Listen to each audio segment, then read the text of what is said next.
नीट UG 2026च्या विद्यार्थ्यांसाठी एक महत्वाची बातमी आहे. तर NTA कडून परीक्षा फी रिफंड प्रक्रिया सुरू झालेली आहे. रिफंड मिळवण्यासाठी त्यांनी दिलेल्या ऑफिशियल वेबसाईट वरतीच तुम्हाला जायचं आहे आणि तिथे जाऊन तुम्हाला तुमचं बँक अकाउंट आणि त्यासोबतच IFSC कोड टाकायचा आहे.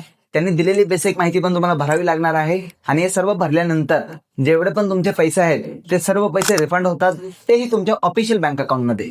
सर्वात पहिला तर तुम्हाला याच्या ऑफिशियल वेबसाईट वरती यायचं आहे.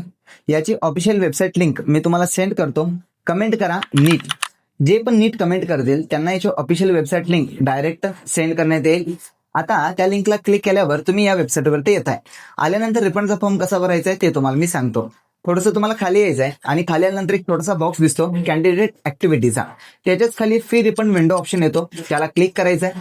याला क्लिक केल्यानंतर थोडंसं स्क्रोल डाऊन करायचं आहे. एक छोटासा फॉर्म आलेला असतो समोर, त्याला आपल्याला भरायचा आहे. यामध्ये सगळ्यात पहिला ऍप्लिकेशन नंबर जो पण तुमचा आहे तो टाका. जो पासवर्ड आहे तो सुद्धा तुम्हाला टाकायचा आहे आणि इथं कॅप्चा कोड टाकायचा आहे तुम्हाला, जो खाली दिसत आहे, आणि तुम्हाला इथून लॉग इन करायचं आहे. लॉग इन केल्यानंतर तुमच्या समोर एक नवीन पेज ओपन होतं, ज्याच्यावरती तुम्हाला तुमचे बँक डिटेल्स भरायचे असतात. ते सर्व बँक डिटेल्स एकदम प्रॉपर भरून ज्यावेळी तुम्ही त्याला सबमिट करताय तर लवकरात लवकर तुमचे जेवढे पण पैसे आहेत ते रिफंड होतात, तेही तुमच्या डायरेक्ट बँक अकाउंटमध्ये.